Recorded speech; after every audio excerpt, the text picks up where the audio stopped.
Todos les han dicho que en agua fría menos es más, que el pez está lento y que su cebo debe estar igual de lento, casi muerto. ¿Y si les dijera que ese consejo es la razón por la que no pescan nada en invierno? Hoy vamos a hablar de por qué dejar el cebo completamente inmóvil es un error fatal que casi todos cometen cuando el agua se enfría. Quédense hasta el final, porque van a descubrir un pequeño ajuste que puede cambiar por completo sus resultados y convertir una jornada de 0 capturas en un día memorable. Hay una razón biológica por la que un depredador apático ignora un cebo muerto, pero ataca a uno que apenas se mueve. Y se la vamos a contar. Antes de empezar, quiero que sean honestos. ¿Dejan el cebo quieto como una piedra en invierno? Déjenlo en los comentarios. Vamos a ver cuántos caemos en la misma trampa. La lógica parece aplastante, ¿verdad? El agua está fría, el metabolismo de los peces baja drásticamente, se mueven menos y por lo tanto comen menos. Como pescadores, nuestro pensamiento inmediato es: debo presentarles algo fácil, una presa que no requiera ningún esfuerzo para ser capturada. Y así es como nace el gran mito del cebo inmóvil en agua fría.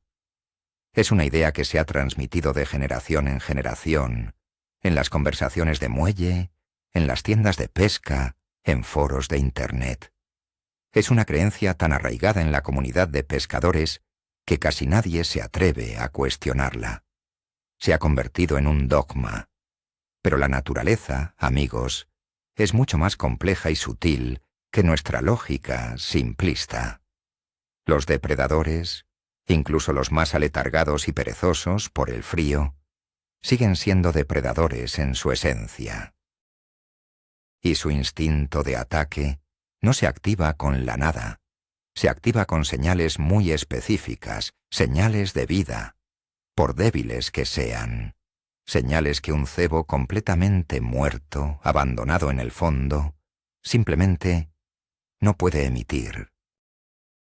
Comencemos por el principio, la lógica defectuosa. La idea de que un pez aletargado quiere una comida inmóvil es una simplificación excesiva. Es cierto que no va a perseguir un señuelo que se mueve a toda velocidad, como lo haría en verano. El gasto de energía sería mayor que la recompensa. Pero de ahí a preferir algo completamente inerte, hay un abismo. Piénsenlo desde el punto de vista del pez. Un objeto extraño en el fondo, que no se mueve, que no emite ninguna vibración, que no muestra el más mínimo signo de vida, no es necesariamente comida. Podría ser una piedra, una rama, un trozo de basura. El depredador no va a gastar la poca energía que tiene en investigar algo que no le garantiza ser un alimento. La inmovilidad total, en lugar de ser un atractivo, puede ser una señal de que no vale la pena ni siquiera acercarse. Estamos confundiendo lentitud con ausencia total de vida. Y ese es el primer y más grande de los errores conceptuales que cometemos. Ahora, hablemos de la perspectiva del pez. Con el agua fría, su metabolismo se ralentiza. Esto significa que su digestión es más lenta, sus movimientos son más pausados y sus periodos de actividad se reducen. Todo su sistema está en modo de conservación de energía. Esto no significa que no coman. Significa que son extremadamente selectivos con cuándo y cómo gastan su energía.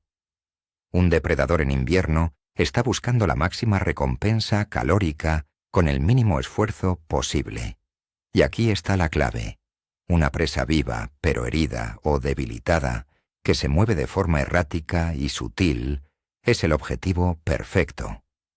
Representa comida segura con un gasto energético casi nulo para capturarla.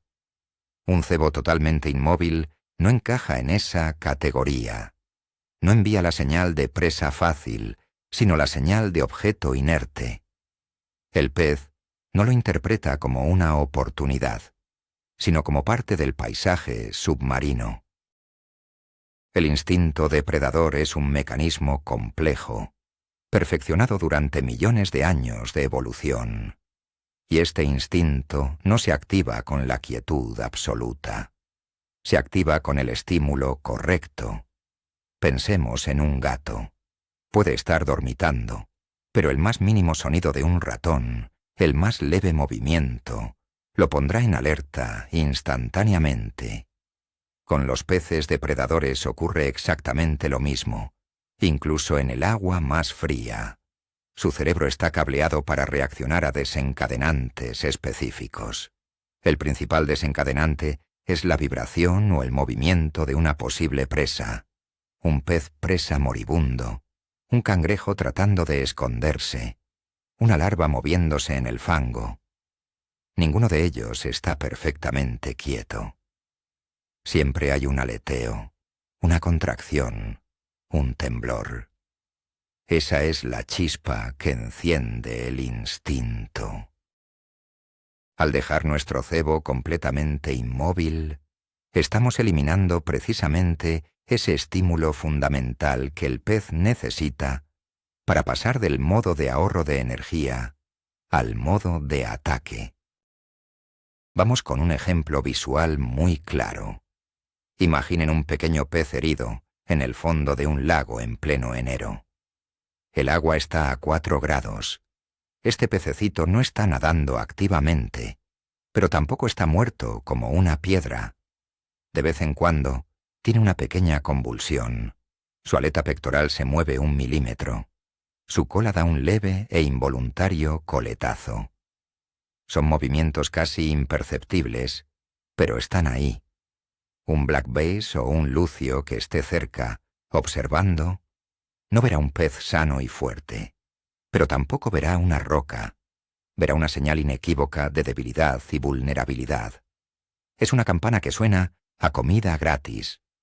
Nuestro cebo, ya sea un vinilo o un cebo natural, debe imitar exactamente eso. No la muerte total, sino la agonía, la vida a punto de extinguirse. Esa es la imitación perfecta, la que engaña al depredador más receloso y aletargado por el frío.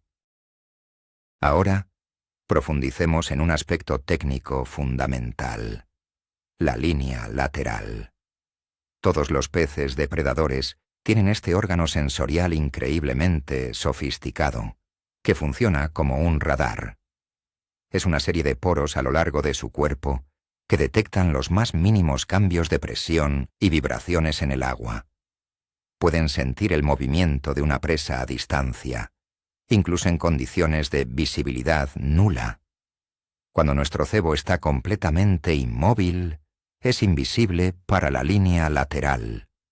No emite ninguna señal, ninguna vibración, ninguna onda de presión. Es como si no existiera en el mapa sensorial del pez. Sin embargo, en el momento en que realizamos un micromovimiento, un temblor casi imperceptible con la punta de la caña, el cebo desplaza una cantidad minúscula de agua. Esa vibración, aunque sea demasiado sutil para que nosotros la veamos, viaja por el agua y es detectada por la línea lateral del depredador. De repente, hemos aparecido en su radar. Hemos pasado de ser un objeto inerte a ser un posible objetivo. El error más común que vemos, y que seguramente muchos de ustedes han cometido, es lo que los americanos llaman el dead sticking, o palo muerto. La técnica consiste en lanzar el cebo, dejarlo en el fondo y no moverlo en absoluto durante minutos. A veces, el pescador apoya la caña y simplemente espera. La teoría es la que ya hemos discutido. El pez lo encontrará. Pero en la práctica, las probabilidades de que un pez pase exactamente por encima de su cebo y decida comerse ese objeto inerte son extremadamente bajas. Están confiando 100% en la suerte.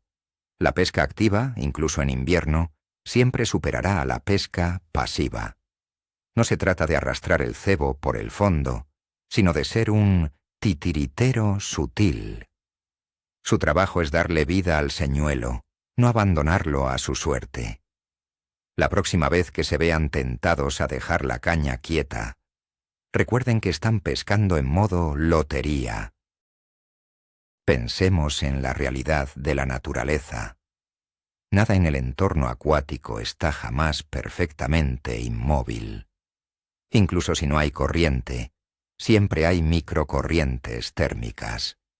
El viento que sopla en la superficie crea sutiles movimientos en las capas inferiores del agua. Un cangrejo de río, aunque esté quieto, moverá sus antenas. Un pequeño insecto acuático se desplazará mínimamente sobre una hoja. La vida es movimiento. La inmovilidad total y absoluta es sinónimo de algo inorgánico, de algo no comestible. Al presentar un cebo que no se mueve en absoluto, estamos presentando algo que va en contra de todas las reglas de la naturaleza. Es una imitación antinatural. Un pez depredador ha aprendido a lo largo de su vida a asociar ciertos movimientos sutiles con la comida. Y ha aprendido a ignorar los objetos que no muestran ningún signo de vida. Nuestro objetivo como pescadores es imitar la vida, no la muerte. Aquí tienen otro ejemplo práctico para que lo visualicen. Imaginen que están pescando con una imitación de cangrejo. Uno de los cebos estrella para el agua fría. Un cangrejo real, cuando se siente amenazado, o simplemente está descansando en el fondo, no se convierte en una estatua de piedra. Incluso en el agua más helada, sus pequeñas patas se moverán ligeramente, sus pinzas podrían tener un pequeño espasmo, sus antenas tantearán el entorno. A veces, levantará una diminuta nube de sedimento con un movimiento casi imperceptible. Esas son las señales que un bass o cualquier otro depredador busca. Son los detalles que convierten un trozo de plástico en una presa creíble.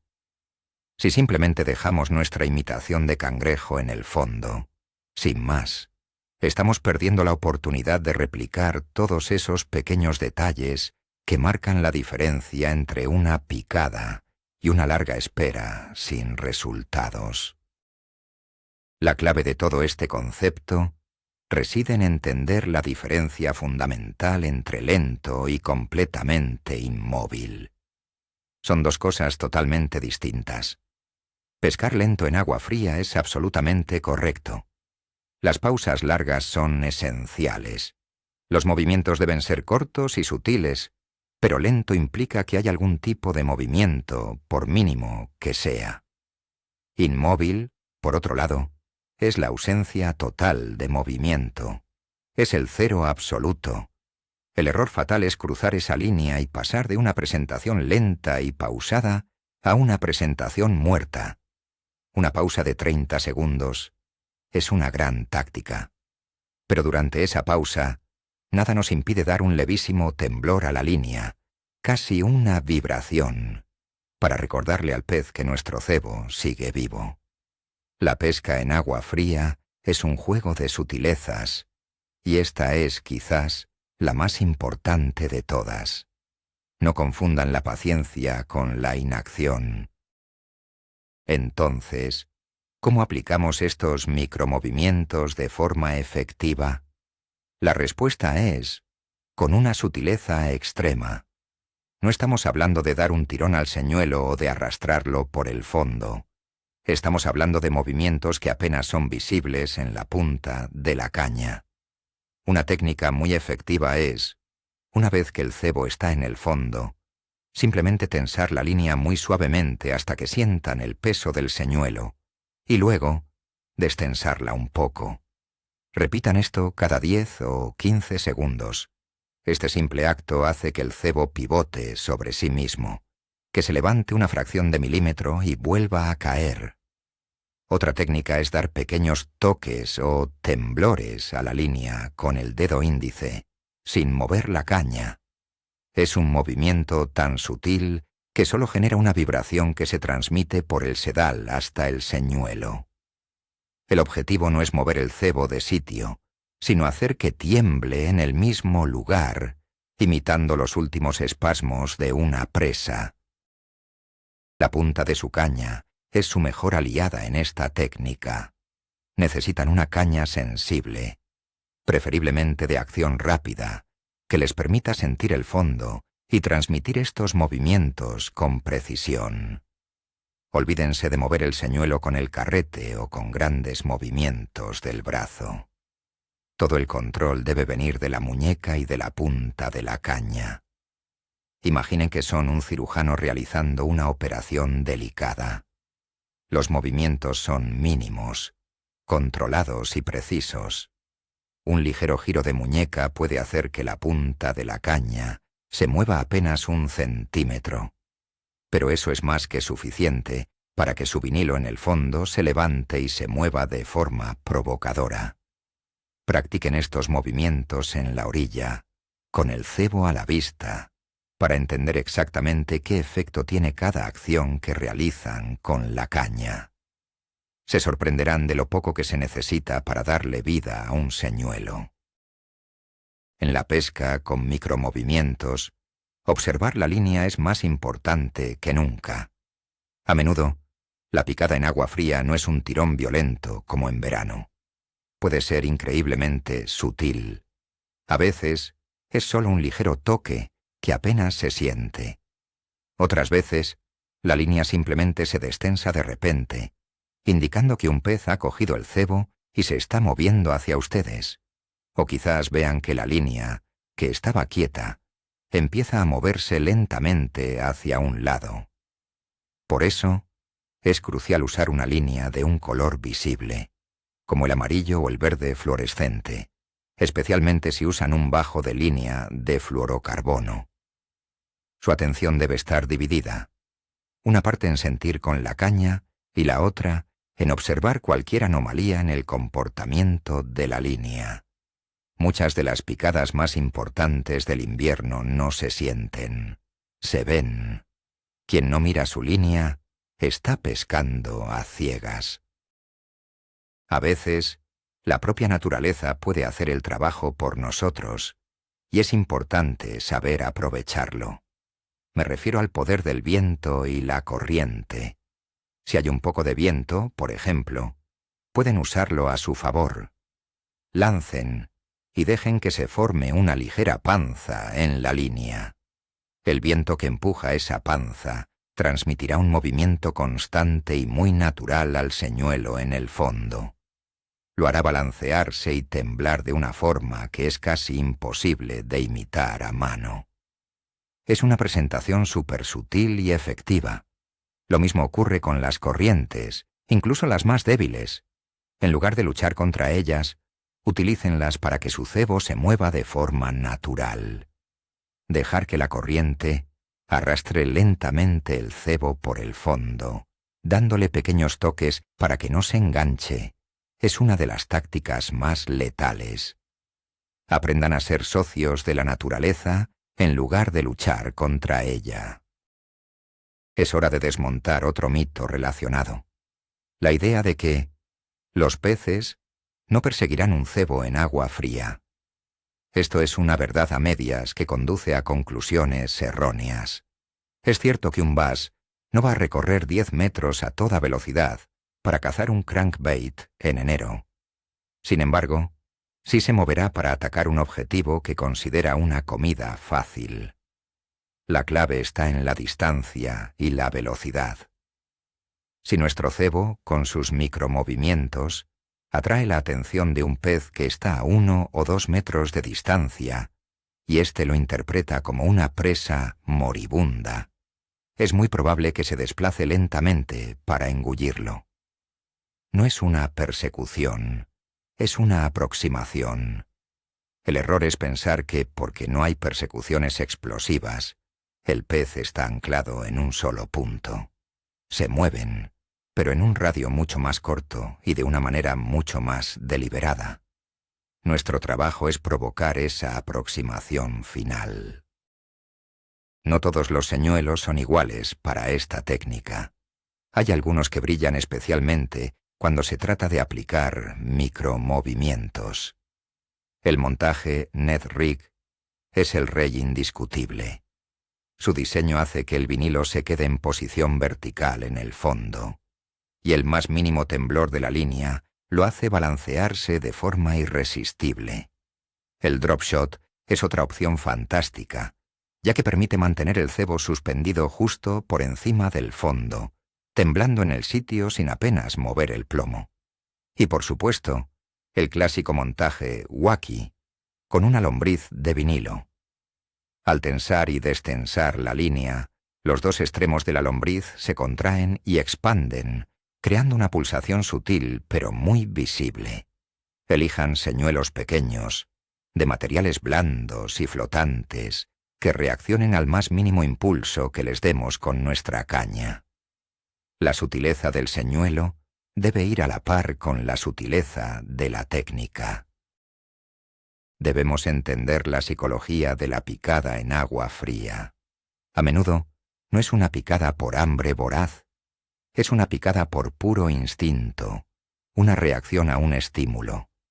El pez puede que no esté activamente buscando comida, puede que esté en un estado de semiletargo, pero si de repente, en su campo de visión, aparece algo que imita perfectamente a una presa fácil y moribunda, su cerebro depredador puede tomar el control y ordenar el ataque casi de forma automática, sin pensarlo. Es un acto reflejo. Por eso los micromovimientos son tan cruciales. Un cebo inmóvil no activa ese reflejo. Un cebo que se mueve de forma errática y rápida tampoco, porque implicaría un gasto de energía. Pero un cebo que tiembla, que pulsa, que apenas se mueve, ese es el estímulo perfecto para hackear el cerebro del pez y forzar una reacción que de otra manera no se produciría. Estamos provocando, no alimentando. Imaginen la escena completa. Están en la orilla de un embalse en una mañana fría y gris. El silencio es total. Llevan 1 hora lanzando y recogiendo lentamente, sin resultados. Otros pescadores a su alrededor están haciendo lo mismo. Lanzar, dejar el cebo quieto, esperar. Todos se quejan de que el pescado no come. Pero entonces, ustedes recuerdan esto. Lanzan su montaje Net Rig, lo dejan llegar al fondo y esperan 30 segundos. Pero en lugar de dejar la caña apoyada, la sujetan con firmeza y con la muñeca hacen que la punta tiemble casi imperceptiblemente durante 2 segundos. Paran. Esperan otros 20 segundos. Y repiten ese ligero temblor. De repente, notan que la línea se tensa suavemente. Ahí está. No ha sido una picada violenta, ha sido sutil. Pero ha sido una picada. Acaban de demostrar que no es que los peces no coman, es que los demás no les están hablando en el idioma correcto. Todo esto requiere paciencia, pero no una paciencia pasiva, sino una paciencia activa y concentrada. Es la diferencia entre sentarse a esperar que algo suceda y estar constantemente involucrado en el proceso, tratando de hacer que algo suceda. Cada segundo que su cebo está en el agua, ustedes deben estar conectados a él a través de la línea y la caña. Deben estar pensando en su próximo micromovimiento, observando la línea, sintiendo el fondo. Es una pesca mucho más mental y exigente que simplemente lanzar y esperar. Pero también es infinitamente más gratificante. La paciencia activa significa confiar en el proceso, saber que están haciendo lo correcto y mantener la concentración hasta que llegue la picada. No se desesperen si no tienen resultados en los primeros 10 minutos. A veces, el pez necesita tiempo para encontrar el cebo y decidirse. Pero si le dan los estímulos correctos, la decisión será mucho más fácil para él. Dicho todo esto, ¿hay alguna situación en la que dejar el cebo completamente inmóvil pueda funcionar? Sí, hay una excepción que confirma la regla. Ocurre principalmente cuando se pesca con cebo vivo, como un pez presa. En este caso, el propio cebo proporciona los micromovimientos. Un pececillo enganchado, aunque esté quieto, moverá sus agallas, sus aletas, y emitirá vibraciones y olores que atraen a los depredadores. En este escenario nuestra intervención no es necesaria porque la vida ya está presente en el anzuelo. Sin embargo, cuando usamos señuelos artificiales, que son inertes por definición, toda la responsabilidad de crear esa ilusión de vida recae sobre nosotros, los pescadores. Dejar un trozo de plástico inmóvil en el fondo es esperar un milagro. Por lo tanto, la regla de oro para la pesca con señuelos en agua fría es clara y contundente. Llegamos al resumen de la nueva regla, la que deberían grabar a fuego en su mente para cada jornada de pesca invernal. Su cebo artificial nunca, absolutamente nunca, debe estar completamente inmóvil. Siempre debe tener una chispa de vida. Piensen en ello como el pulso. Un ser vivo puede estar quieto, pero su corazón sigue latiendo. Nuestro trabajo es darle ese pulso a nuestro señuelo, ya sea mediante un temblor, un ligero arrastre, una sacudida sutil o simplemente usando el viento a nuestro favor. El cebo debe comunicar vida. La inmovilidad total es el mayor enemigo del pescador de agua fría. Rompan con el viejo dogma, abandonen la pesca pasiva y conviértanse en maestros de la sutileza. Les garantizo que verán un antes y un después en sus resultados. El secreto no es la quietud, es la vida controlada. Así que, en resumen, hemos destrozado por completo el mito del cebo inmóvil. Hemos entendido que la lógica de pez lento, cebo lento, nos llevaba al extremo equivocado, la inmovilidad total, la muerte. El verdadero secreto no es la quietud, sino la imitación de la vida en su forma más sutil y vulnerable. El momento clave que deben recordar de todo este vídeo es este. Un depredador, por muy aletargado que esté por el frío, está biológicamente programado para atacar señales de vida, por mínimas que sean. Un cebo totalmente muerto es solo un objeto más en el fondo. Un cebo con un micromovimiento es una oportunidad de comida fácil e irresistible. Esa es la diferencia abismal entre irse a casa con las manos vacías y tener una historia que contar. Esto es un giro de guión para muchos. Cambia radicalmente la forma en que vemos la pesca en agua fría. Ya no se trata de esperar pasivamente, sino de participar activamente en la provocación, de ser el tititiritero que le da a su señuelo ese último aliento de vida que lo hace irresistible. Muchas gracias por habernos acompañado en este análisis profundo. Si este vídeo les ha hecho replantearse su estrategia, la mejor forma de agradecérnoslo es con un buen me gusta y suscribiéndose al canal para no perderse ni un solo truco. Y ahora, la pregunta final para el debate. ¿Cuál es el movimiento más sutil que han usado y que les ha dado una picada inesperada en pleno invierno? Compartan sus secretos en los comentarios. Nos vemos en el agua.